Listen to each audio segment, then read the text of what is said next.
Boa noite, vereadores, funcionários presentes aqui no plenário, população que ouve e assiste em casa.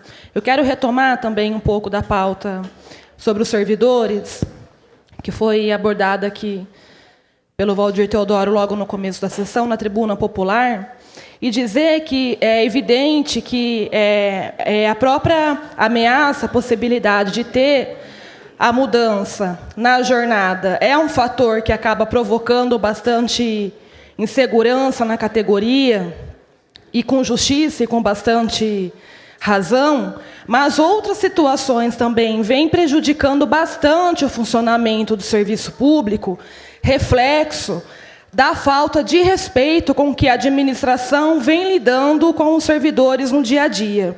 Hoje eu tive no CAPS-AD esse problema da falta de funcionários armados ou não armados para fazer a segurança em determinadas unidades. Não é uma discussão tão simples que deve culminar na questão do armamento da Guarda Municipal. Agora, o que não dá é para a prefeitura demitir esses trabalhadores e tentar, de uma forma bastante ruim, equivocada, achar que a Guarda Municipal vai dar conta de um trabalho que ela não tem sequer efetivo para poder garantir. O CAPS-AD já está há 2 dias com as portas fechadas, sem fazer atendimento. Existe uma posição dos funcionários que é justa de garantir a sua integridade, porque ali você está lidando com uma população que é dependente química, a grande maioria são homens, a maioria dos funcionários ali são mulheres, com exceção daqueles que dependem de medicamento controlado. Parte do trabalho que é fundamental, principalmente quando a gente vê a proposta daquele programa CRAC, é possível vencer, por exemplo, com as terapias, isso está sendo interrompido porque não tem segurança no local para os funcionários que trabalham. E essa é aquela população que a sociedade muitas vezes reclama, que fica em praça, que fica nas ruas, e que está deixando de ter um serviço essencial, que é poder tratar a sua dependência, porque não tem funcionário para poder garantir a segurança ali. E não é um problema da Secretaria de Saúde, é um problema da Prefeitura Municipal.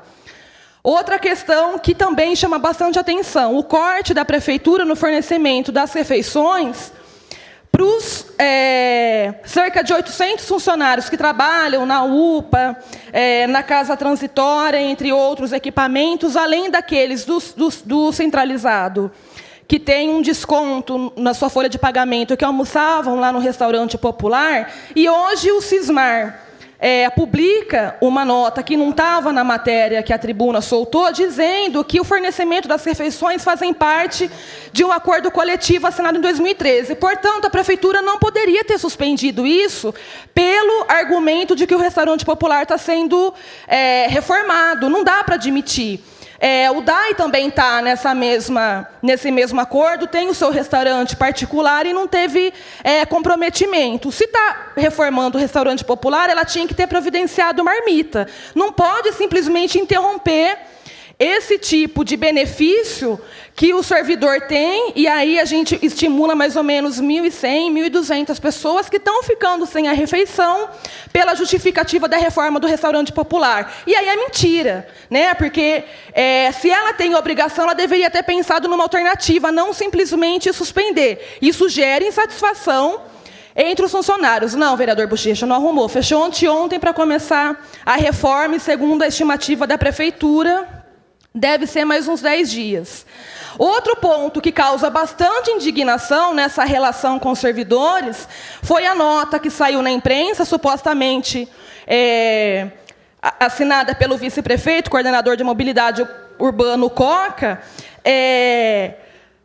que mente nos dados, uma vez que o Cismar também comprovou que a prefeitura foi notificada da paralisação dos agentes de trânsito, e as denúncias de assédio moral, de perseguição, a abertura de processo administrativo, coibindo o trabalhador por um direito legítimo, que é se mobilizar, que é fazer greve, que é reivindicar melhoria para a sua categoria, também é inaceitável. Então, assim, são situações que a gente está vendo se agravar no dia a dia do servidor, que, para além da da reclamação do salário, para além da reclamação mais do que justa no ticket que ficou congelado por 2 anos, para além agora da pressão sobre essa possibilidade de cumprir a jornada das 40 horas. Situações que no seu dia a dia prejudicam o trabalho, afeta diretamente a população que precisa do serviço público, como é o caso do CAPES-AD, e aí a gente não pode assistir isso de uma forma passiva. A prefeitura não pode se comportar dessa forma com o servidor, não dá para admitir esse tipo de truculência como está sendo denunciado pelos funcionários da Secretaria Municipal de Trânsito, e lembrando que a gente tem um histórico, inclusive, horroroso da postura da Prefeitura e da Secretaria de Saúde, no que se refere àqueles funcionários à vigilância, que foram exonerados sumariamente por terem participado de um ato político, que agora, quase 3 anos depois, a gente arca com os custos da reintegração de todos esses funcionários, com o pagamento durante todo esse período que eles ficaram em casa, mais o pagamento dos terceirizados que foram contratados para substituí-los na função do controle da dengue. Então, assim, tem um prejuízo grande para o cofre público e para o serviço público, e para o cidadão que utiliza desse serviço não tem vantagem nenhuma. Não só o sindicato, mas a gente está acompanhando e também vai procurar os meios legais para poder garantir a liberdade e o direito que o servidor público tem de se organizar, de fazer greve de uma forma tranquila, sem ser retalhado, como vem sendo pela administração do prefeito Marcelo Barbieri. E, por fim, eu quero fazer um esclarecimento aqui. Muita coisa tem aparecido na imprensa no que se refere à posição da bancada do PT e do partido nessa questão da CTA. E aí muita coisa sai, inclusive, distorcida. Precisa deixar claro, principalmente, o Partido dos Trabalhadores e a bancada do PT aqui na Câmara não vai assistir passivamente o desmonte da empresa, a privatização, a demissão dos funcionários. A gente não vai assistir isso pela janelinha do ônibus.